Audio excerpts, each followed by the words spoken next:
सब लोग में विराजमान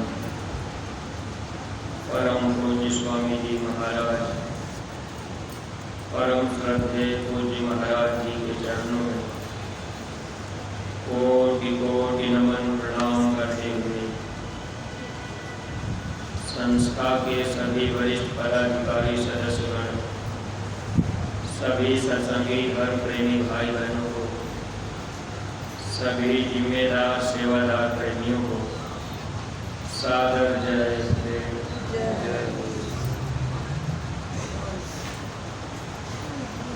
परमार्थी प्रेमी भाई बहनों,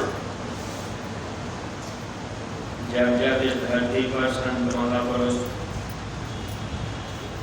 हम सब जीवों के कल्याण के लिए आए, तो काल भगवान भी अपने देश से हजारों शक्तियों को यहाँ उतार दिए।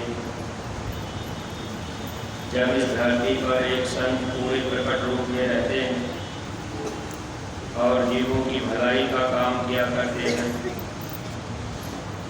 उस समय काल भगवान भी अपने तरफ से बहुत से संत या गुरु के रूप में इस धरती पर लोगों को उतार देते हैं।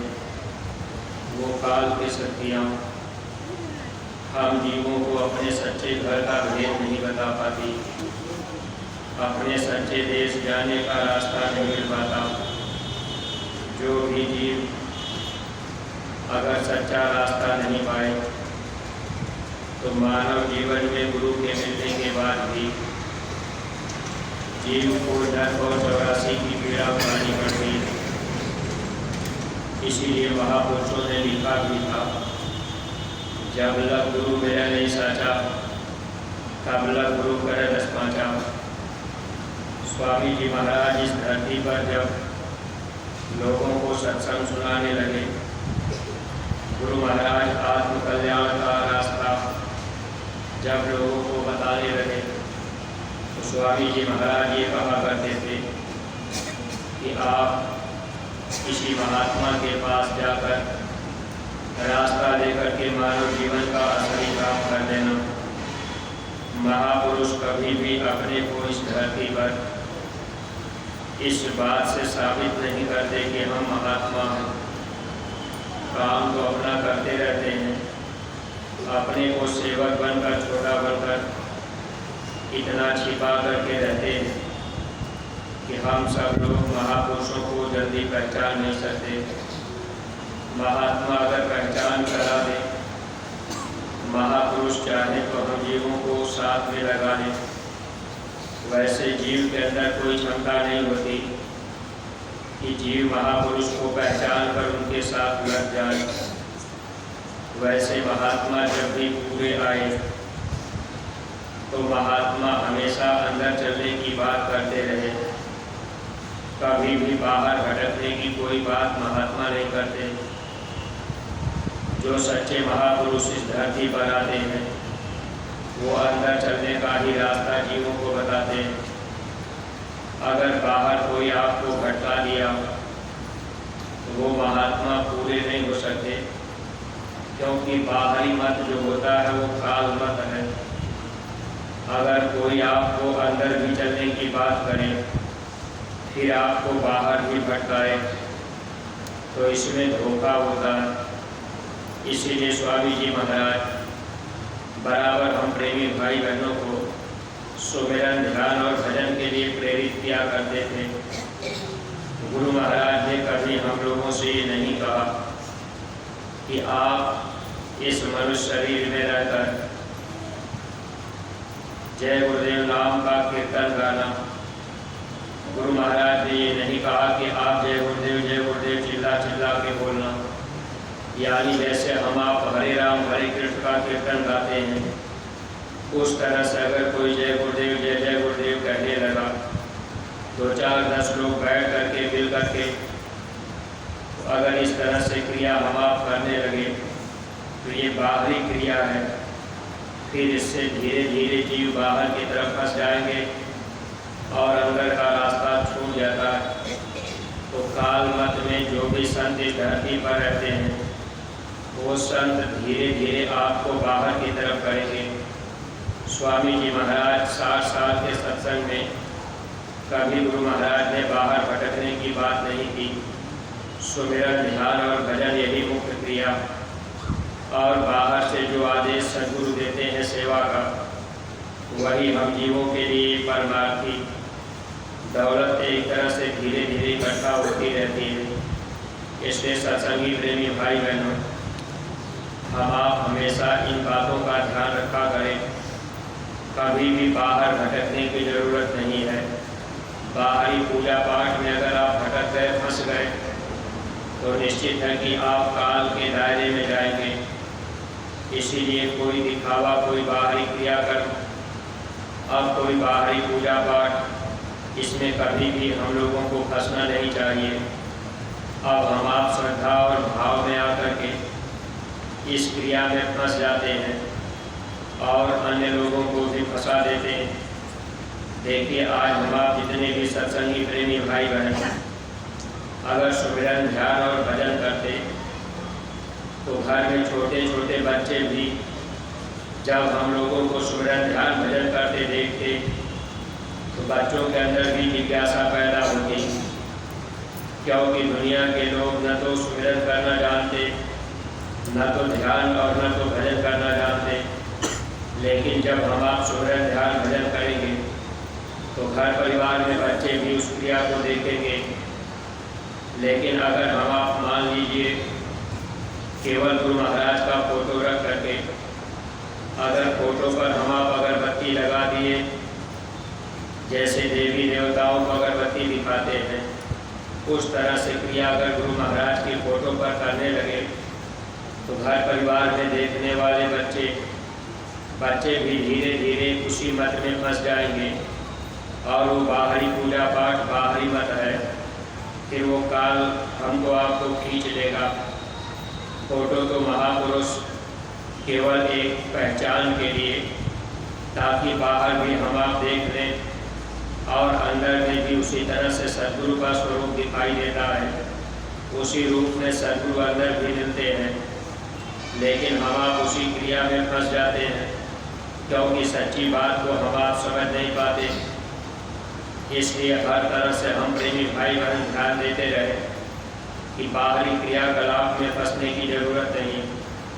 देखिए, जब इस धरती पर कबीर साहब सबसे पहले महापुरुष आए, तो कबीर साहब लोगों को लाभ देने के लिए ऐसे जगह जगह चल करके अब लोगों को रास्ता बताया करते थे अपने घर जाने का।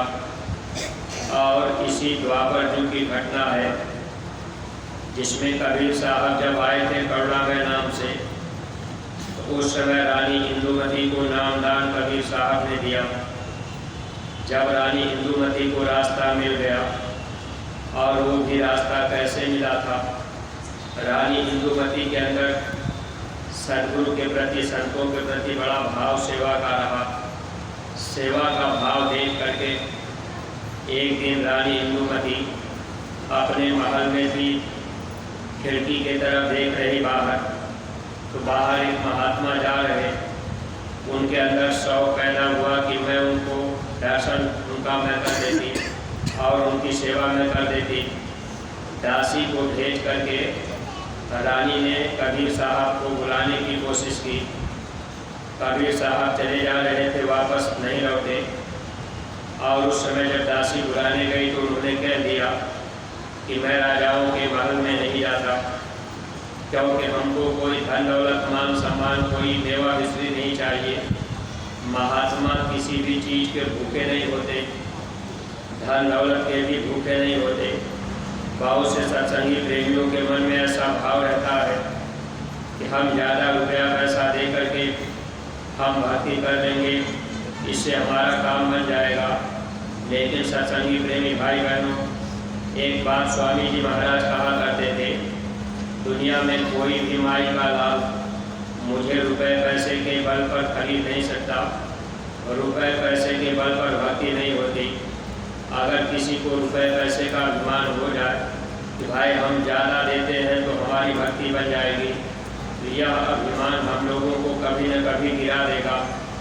अगर रुपए पैसे से ही भक्ति हो जाती तो बड़े बड़े करोड़पति रुपया लेकर के आ जाते और महापुरुष से कह देते कि महाराज ये रुपया ले लीजिए, आप हमको भक्ति और मुक्ति दे दीजिए। महात्मा जीव के सेवा का भाव देखते हैं। महात्मा ये देखते हैं कि जीव मेरे वचन पे कितनी अपनी कुर्बानी देता है। कबीर साहब उस समय लौटे नहीं। दासी आकर के रानी को बताई। अब रानी खुद गई। जब रानी बाहर जाने लगी महात्मा को बुलाने के लिए तो अपने पति राजा चंद्र विजय से पूछ करके गई। देखिए प्रेमी भाई बहनों, पहले का एक ऐसा समय था जब माताएं बहनें भी कभी भी अपने घर से बाहर जाया करती थी। कोई काम करने से पहले अपने पति से पूछ लिया करती थी। उस समय मर्यादा थी, लेकिन अब धीरे धीरे ये मर्यादा खत्म होती चली जा रही, क्योंकि सबके अंदर ये भाव पैदा हो गया कि हम स्वतंत्र हैं, हमको आज़ादी है। अब माताएं बहनें भी ये सोचती हैं कि जैसे पुरुष स्वतंत्र है वैसे हम भी स्वतंत्र हैं। लेकिन प्रेमी भाई बहनों, मर्यादा का ध्यान तो हमेशा रखना ही चाहिए। रानी ने अपने राजा से पति से पूछ करके कि एक महात्मा जा रहे, मेरी इच्छा है सेवा करने की, बुला लो। राजा बोले कि जाओ बुला लो। रानी जल्दी जल्दी पहुंची। कबीर साहब के चरणों में गिर करके कहने लगी कि महाराज आप दया करके आप थोड़े समय के लिए मेरे महल में चले चले, मैं आपकी सेवा करना चाहती हूँ। अब भाव को देखकर कबीर साहब वापस अब रानी इंदुमती के पास आए। रानी ने उनकी सेवा सत्कार की। सेवा से कबीर साहब खुश हो गए भाव देख करके। उस समय कबीर साहब रानी इंदुमती से कहे कि बेटी मैं तुमको रास्ता बता दे रहा, तुम्हारा भाव बड़ा सेवा का अच्छा है, अब रास्ता बता दिए भजन करने का। देखिए जब रानी इंदुमती को रास्ता मिल गया, अब रानी इंदुमती उस काम में लग गई। लेकिन कबीर साहब ने एक बात उनसे कहा था कि देखो जब तुम साधना करोगी तो ये काल तुझे बाधा पैदा करेगा, तुमको जल्दी यहाँ से जाने नहीं देगा। इसलिए तुम मेरी दो बातें ध्यान रखना, इन बातों को कभी भूलना मत। रानी को कबीर साहब बता रहे कि देखो ये काल का दूत, जब तुम साधना करोगी तो गुरु का रूप बना करके तेरे सामने आ जाएगा। लेकिन तुम एक बात ध्यान रखना, अच्छी तरह से देख लेना, पहचान लेना। अगर तुमने कहीं उसकी बात मान ली तो तुम धोखा खा जाओगी। कबीर साहब बताए कि वो मेरे जैसा चेहरा भी बना लेगा, मेरे जैसे कपड़े भी पहन लेगा और मेरे जैसे दाढ़ी बाल भी, यानी ठीक गुरु का स्वरूप को बना लेगा। अब देखिए इसमें बहुत से जीव धोखा खाते हैं। स्वामी जी महाराज अपने जब इस धरती पर आए, गुरु महाराज ने ये बात पहले ही कहा कि आगे बहुत से बाबा जय गुरुदेव बन जाएंगे, नकली लोग नकल करेंगे, जगह जगह बैठ जाएंगे, प्रेमियों को भ्रमित कर देंगे। अब मान लीजिए गुरु जैसा कोई रूप बना ले, गुरु जैसा कोई दाढ़ी बाल रख ले, गुरु के जैसे कोई बाणी बोल दे। अगर हम आप बात नहीं समझ पाए तो फिर यहाँ हम आप धोखा खाएंगे। परमार्थी प्रेमी भाई बहनों, कबीर साहब रानी इंदुमती को बता रहे, बेटी तुम उसका पहचान बड़े ध्यान से कर लेना। पहचान में दो बातें उन्होंने बताई। पहली बात, उसका सर मेरे सर से छोटा होगा, यानी जो काल का दूत गुरु रूप में आएगा मेरे सर से उसका सर छोटा होगा और उसकी आंखों से लाल पीली ज्योति निकलती होगी। सदगुरु की आंखों से सफ़ेद ज्योति निकलती है, रोशनी सफ़ेद निकलती है। लेकिन काल का जो दूत होगा गुरु रूप में आएगा तो उसकी आंखों से लाल पीली ज्योति निकलेगी। कबीर साहब कहे कि ध्यान से उसकी आंखों की तरफ देख लेना और तुम पहचान लेना। अगर तुमने बात मान ली तो धोखा खा जाओगी। दूसरी बात तुम ये ध्यान रखना, तुम्हें तक्षक नाग दसेगा और वो भी काल का रूप भेजा हुआ वो नाग तुम्हारे पास आएगा, वह भी दूत आकर के तुझे डस लेगा और तेरे शरीर में जहर चढ़ जाएगा, तेरे मस्तक में जहर फैल जाएगा। लेकिन तुम एक बात ध्यान रखना, जब वो नाग तुमको डस ले तो तुम मेरी एक बात याद रखना। कबीर साहब ने रानी इंदुमती को एक मंत्र बताया जिसका नाम अनुराग सागर में विरोधी मंत्र बताया गया। अब देखिए, रास्ता तो साधन भजन का अलग, लेकिन एक मंत्र भी बता के गए कि बेटी जब तुमको नाग डस ले तो इस मंत्र का जाप करना। एक दिन रानी इंदुमती अपने पति की सेवा करने के बाद जब वो अपने कमरे में आई, रात में जब लेट गई, रात में तक्षक नाग प्रकट हो गया कमरे में, रानी के मस्तक में डस लिया। रानी को दोनों वचन याद था। अब रानी तुरंत उसी समय गुरु ने जो रास्ता बताया था, अब वो जो मंत्र बताया था, उस मंत्र का जाप वो करना शुरू कर दी। धीरे धीरे जहर उतर गया। जब रानी जहर उतर गया, रानी ऐसे बैठी है तो देख रही कि मेरे कमरे में राजा चंद्र विजय भी, यानी उनके पति भी और एक आदमी और था। रानी ने पूछा, स्वामी रात में आप कैसे मेरे कमरे में आए और ये आदमी कैसे आया? तब उन्होंने कहा कि तुझे नाग डस लिया है, ये जहर उतारने वाला। रानी ने कहा कि मुझे इसकी कोई ज़रूरत नहीं, मेरे गुरु समर्थ हैं। गुरु महाराज ने पहले ही बताया था उस मंत्र का जाप करने के लिए। उन्होंने पहले कहा था तुमको नाग डसेगा, तुम ये मंत्र जाप करना। मैंने मंत्र का जाप किया, मेरा जहर उतर गया। देखिए प्रेमी भाई बहनों, जो तक्षक नाग काल का दूत आया था रानी को डसने के लिए, ये रानी को डस लिया लेकिन जहर उतर गया। रानी होश में आके बैठ गई।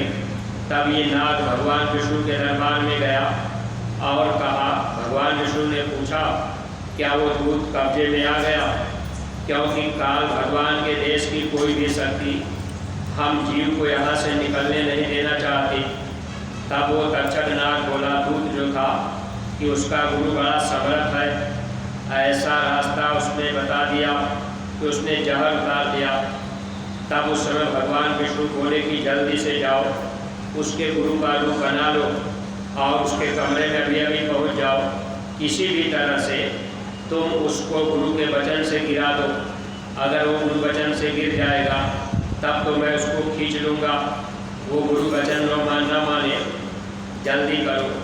अब वही नाग जो था, वही दूत अब गुरु का रूप बना करके अब वहाँ हाजिर हो गया कमरे में। रानी इंदुमती बड़े ध्यान से देख रही। अब वो उस समय मिलान भी कर रही, नज़रों की तरफ देख रही। लेकिन देखिए प्रेमी भाई बहनों, अब उस समय जल्दी पहचान नहीं हो पा रही थी, क्योंकि आंखें दबी दबी रहती थी, ज्योति दिख नहीं पा रही थी। इस तरह से रानी बार बार प्रयास कर रही। तब वो दूत बोला कि बेटी, अरे मैं तुम्हारा गुरु हूँ, तुम उठ जा, कम से कम मुझसे प्रणाम तो कर ले। रानी प्रणाम नहीं की। अगर रानी बात मान लेती तो भक्ति से गिर जाती। भक्ति केवल वचन मानना होता है। अगर कोई शक्ति काल की आपको कुछ कह दे, आपने मान लिया, तब फिर आप धोखा खाएंगे। बहुत से सत्संगी प्रेमी इसमें धोखा खाते हैं। बहुत से प्रेमी क्या कहते हैं, भाई उनकी भी बात मान लेंगे, मथुरा चलेंगे, उनकी भी बात मान लेंगे, वहाँ हम चलेंगे, उनकी भी बात मान लेंगे। भाई सब तो गुरु महाराज की ही बात बता रहे। देखिए स्वामी जी ने पहले ही कहा कि आगे बहुत से बाबा जय गुरुदेव बनेंगे। अब इसमें बहुत से प्रेमी धोखा खाते। अब आप सोचेंगे चलो उनकी भी बात मान लेंगे, इनकी भी मान लेंगे, वहाँ भी चलेंगे, यहाँ भी चलेंगे, तो ये तो मन का धोखा है, काल का धोखा। इसलिए हमेशा भक्ति दृढ़ता के साथ में की जाती है। कोई कभी आपको गिराने ना पावे। आप गुरु वचन पे दृढ़ रहेंगे तब आपका काम बनेगा। स्वामी जी महाराज के एक वचन अगर हम आप याद रखें, गुरु महाराज ने कहा था कि एक वक्त ऐसा आएगा, देश विदेश के लोग चल कर के यहाँ आएंगे, यहाँ की मिट्टी उठा करके माथे लगाएंगे। लेकिन अगर कोई आपसे ये बात कह दिया कि अब मथुरा में कुछ नहीं, सब कंकड़ पत्थर है, अब आप उनकी बात को मान गए और गुरु महाराज की बातों को आप भूल गए तो फिर यहाँ धोखा होता है। इसलिए हर समय गुरु वचन याद रखना चाहिए। परमार्थी प्रेमी भाई बहनों, देखिए उस समय हुआ क्या। अब वो दूत जो है गुरु रूप में सामने खड़ा है, लेकिन रानी इंदुमती बात नहीं मानी। तब वो दूत कहा, करे बेटी, मैंने तुझे मंत्र बताया था, मेरे मंत्र के द्वारा तेरी रक्षा हुई है, कम से कम तुम बिस्तर से खड़ा तो हो जा। अगर रानी बिस्तर से खड़ा हो जाती तब भी काल का दूत खींच ले जाता, लेकिन रानी बिस्तर से खड़ा नहीं हो पाई। वो सच्ची बात बता रहा कि रानी को विश्वास हो जाए। उस समय भी रानी इंदुमती अब बिस्तर से खड़ी नहीं हुई, ध्यान से देख रही, कभी सर की तरफ कभी आंखों की तरफ। जब उनके आंखों में उन्होंने देख लिया कि लाल पीली ज्योति निकल रही है, तब रानी बोली कि तू काल का दूत है, तू मेरा गुरु नहीं। इतने में वो क्रोध में आकर काल का दूत जो गुरु रूप में आया था, रानी इंदुमती को खींच करके एक तमाचा मार दिया। रानी इंदुमती गिर गई। देखिए स्वामी जी महाराज एक बात बराबर कहा करते थे, बच्चे तुम मेरे रहते भजन कर लो, नहीं तो मेरे जाने के बाद माया ऐसा तमाचा मारेगी कि आप मिट्टी में मिल जाओगे। स्वामी जी महाराज के शरीर छोड़ने के बाद माया का तमाचा सबको लगा और कितने प्रेमी मथुरा छोड़ करके इधर उधर हो गए, भूल भ्रम में आ गए, बात को नहीं पकड़ पाए। गुरु महाराज ये कहे थे, अगर लोग भजन करते, सुमिरन ध्यान भजन करते रहते, तब लोगों के अंदर बात समझ में आ जाती, फिर लोग धोखा न खाते, वचन याद रहता तो बच जाते। अब उस समय जब रानी इंदुमती गिर गई, उस समय वो अपने अंदर अंदर कबीर साहब को, अपने गुरु को याद करने लगी, नाम लेने लगी। नाम लेते ही कबीर साहब आ गए कमरे में। शब्द वेदी महापुरुष थे। जैसे स्वामी जी महाराज कहते थे कि बच्चे मुसीबत के समय में तुम जय गुरुदेव नाम लेकर के पुकारोगे तो मैं मिलूँगा, आपकी मैं मदद कर दूँगा। अब जो महात्मा नाम जगाते हैं, उस नाम की आवाज़ लगाने पर वो महापुरुष हाजिर हो जाते हैं हम जीवों को बचाने के लिए। अब उस समय रानी कबीर साहब को याद की, वो तुरंत हाजिर हो गए। काल का दूत भाग गया। रानी जब कबीर साहब को, अपने गुरु महाराज को देखी, देखते ही पहचान गई और रोने लगी। कबीर साहब कहने लगे कि रो नहीं, तूने मेरा वचन याद रखा, इसलिए तू बच गई। अगर दो बातें तुम याद न रखती तो तुम धोखा खा जाती। बहुत श्याम सत्संगी प्रेमी भाई बहन, देखिए स्वामी जी महाराज के जाने के बाद अब कोई सत्संगी आपसे कह दिया कि आज गुरु महाराज हमसे मिले थे, हम साधन भजन में बैठे थे, स्वामी जी महाराज आ गए, वो मिले थे, स्वामी जी महाराज ने हमसे ऐसे ऐसे कहा और आपने उनकी बात मान लिया। अब आप गुरु महाराज की बात को भूल गए। स्वामी जी महाराज ने इतना तक कहा था, गुरुमुख हमेशा गुरु वचन पे चलता है। स्वामी जी महाराज ने कहा था, अगर साधन भजन में या सपने में भी गुरु का दर्शन हो जाए, अगर साधन भजन में गुरु आपसे कुछ बतावे तो आप कभी किसी से बताना मत। अगर आप बता दिए तो इसका मतलब कि आप गुरु के हवाले नहीं, काल के हवाले हैं। मन ने आपको धोखा दे दिया। अब कोई सत्संगी अगर आपसे कह दे कि गुरु महाराज का आज हमको दर्शन हुआ था, गुरु महाराज ने आज हमसे ये कहा है कि चलो वहाँ पीपल में पानी चढ़ाओ तब तुम्हारी रक्षा होगी। अब आप सत्संगी की बात मान जाएंगे, आप भक्ति से गिरेंगे। इसलिए हमेशा गुरु वचन याद रखना चाहिए। हम ही क्यों न आपसे कह दें, तो आप अगर मेरी बात को मानेंगे तो भक्ति से आप गिरेंगे। इसके परमार्थी प्रेमी भाई बहनों, पूज्य महाराज जी के जो भी वचन वक्त पे हम लोगों को आदेश मिलता है, अगर मानेंगे तो बचाव होता जाएगा। अगर हम आप इधर उधर की बातों में फंस गए तो नुकसान अपना ही होगा। अब उस समय कबीर साहब रानी इंदुमती को जब बचा लिए और देखिए प्रेमी भाई बहनों, फिर अपने सचखंड लेकर के गए, यानी रानी इंदुमती को सीधे कबीर साहब ने घर ले गए। जब वहाँ पहुँचे तो वहाँ रानी इंदुमती देख रही कि सतपुरुष की गद्दी पर कबीर साहब ही बैठे हैं। अब उस समय रानी ने कहा, स्वामी हम तो आपको ये कहते थे कि सतलोक में सत्पुरुष बैठे हैं, लेकिन यहाँ तो आप ही हैं, तो आप ही मृतलोक में भी थे और आप यहाँ हैं, तो फिर आपने ये भेद हमसे छिपाया क्यों? कबीर साहब कहने लगे, बेटी अगर मैं तुमको पहले बता देता कि सब कुछ मैं हूँ तो तू विश्वास न कर पाती, लेकिन तूने साधना किया, मेरे वचन को माना और तू यहाँ आ गई तो तेरा विश्वास पक्का हो गया। परमार्थी प्रेमी भाई बहनों, ऐसे ही गुरु महाराज देखिए, हम सत्संगी प्रेमियों को नाम दान दिए और गुरु महाराज के शरीर छोड़ने के पहले एक मंत्र हम लोगों को गुरु महाराज बताए। बाबा जी का कहना शाकाहारी रहना, और गुरु महाराज ने प्रचार करने के लिए क्यों कहा? क्योंकि जब इस मंत्र का जाप चलता रहता, यानी हम आप टोली बना करके प्रचार करते रहते, हम आप जैकेट पहनते रहते, जब प्रचार में जाते तो जैकेट पहनते, ये गुरु महाराज का आदेश था। और जैकेट पर लिखा था बाबा जय गुरुदेव आश्रम मथुरा, ये गुरु वचन है। लेकिन देखिए प्रेमी भाई बहनों, जो लोग मथुरा छोड़ करके अगल बगल हो गए, अब वो तो बाबा जय गुरुदेव आश्रम मथुरा का पता आपको मिटाना चाहते हैं। वो चाहते हैं कि भाई ये कोई जानने ना पावे कि बाबा जय गुरुदेव का आश्रम मथुरा में है।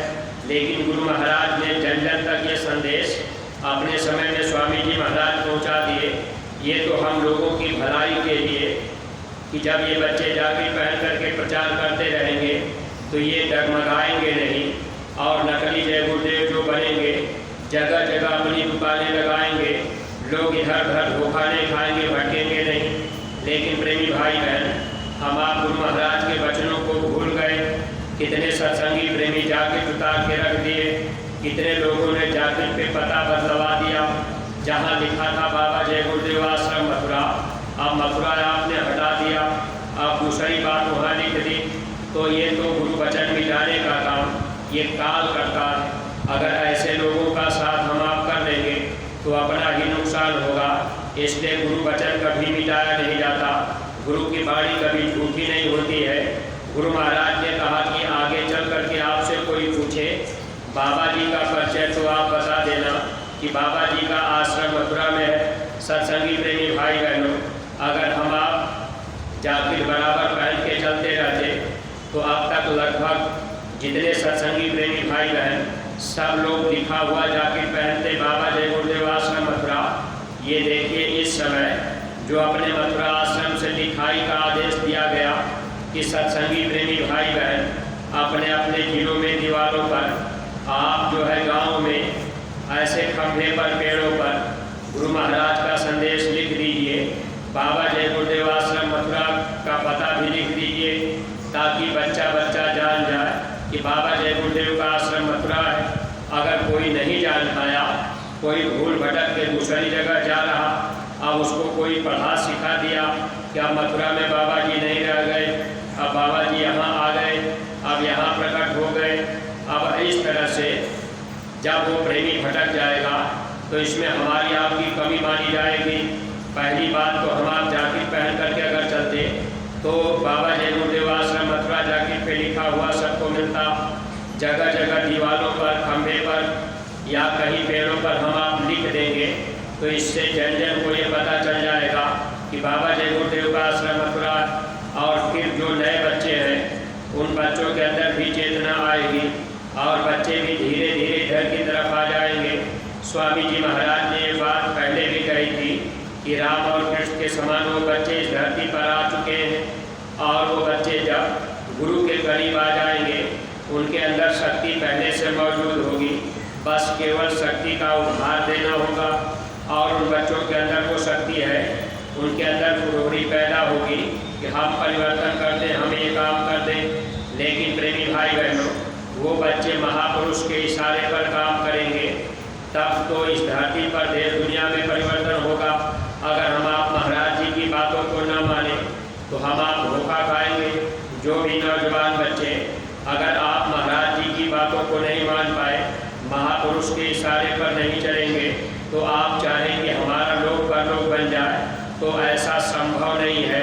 इसलिए वचन अक्षरशः मानना पड़ेगा, तब तो हम आप दया दुआ पा जाएंगे, लोक और परलोक दोनों का लाभ मिल जाएगा। वरना प्रेमी भाई बहनों, आगे जब वक्त आएगा इस वक्त में मुसीबत के समय में हमारी आपकी कोई रक्षा कर नहीं पाएगा। स्वामी जी महाराज ने कहा विश्व को शांति यही से मिलेगी। चारों तरफ हम आप दौड़ भाग करके देख लेंगे, चारों तरफ परेशानी ही परेशानी नजर आएगी। जब आप इस स्थान पर आएंगे मथुरा, जहाँ गुरु महाराज की कर्म भूमि है और खितौरा अपने गुरु महाराज की जन्मभूमि है, ये दोनों स्थान हम लोगों के लिए बड़ा ही लाभदायी होगा। और परमार्थी प्रेमी भाई बहनों, दोनों जगह की मिट्टी हम लोगों को शक्ति देगी। इसमें हम लोगों के अंदर आत्मबल आएगा। अगर वचन को हम आप मानेंगे तब तो लोग परलोक दोनों का लाभ पा जाएंगे। अगर किसी के कहने पर भटक गए कि चलो भाई घर चले चलते हैं, तो फिर आपको मिलेगा कुछ नहीं। बाद में अपना ये जीवन धोखे में ही निकल जाएगा। बीच में समय पूरा हो गया, चले गए, कौन आपकी संभाल करेगा। सद्गुरु ही बचाने के लिए आते हैं, लेकिन हम आप उनके वचन को माने तब लाभ पा जाएंगे।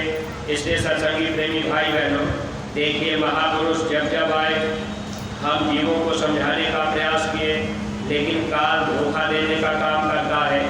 इसलिए अगर कोई साधन भजन भी करता हो और आपसे कोई कह दे कि आज हमको गुरु महाराज मिले थे, स्वामी जी महाराज ने ऐसा कहा, अगर मान लीजिए कोई आपसे कह दे कि आज हमसे स्वामी जी महाराज मिले थे, कहे कि मथुरा मत जाना, अब हम दूसरा मथुरा बना रहे।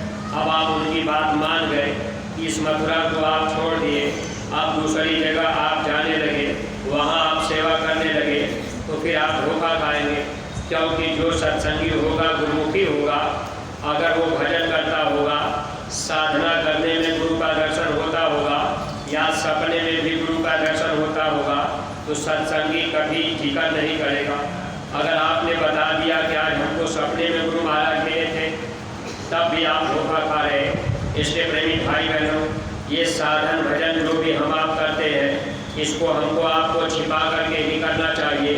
अगर कुछ अनुभव हो, कुछ दिखाई सुनाई भी दे, तो हम आप सपने में भी कोई बात अगर गुरु के प्रति हमको आपको मिले, तो कभी आप किसी से बताया मत करिए, आप उसको छिपा करके काम किया करिए। जो मनमुखी जीव होंगे वो आपको बता देंगे, आप उनकी बात मान जाएंगे, तो फिर धोखा खाएंगे। इसलिए अपना निशाना हमेशा अपने गुरु दरबार की तरफ, मथुरा की तरफ और गुरु वचन की तरफ रखिएगा, ताकि लोग परलोक दोनों का लाभ मिल जाए, ये जन्म जीवन हम लोगों का सार्थक बन जाए। इन्हीं शब्दों के साथ में हम अपनी वाणी पर यही विराम दे रहे। अगर कोई बात अटपटी लग गई हो तो आप लोग अपना छोटा भाई समझ करके क्षमा कीजिएगा। सब लोग प्रेम के साथ मालिक के पावन नाम का उच्चारण करेंगे। जय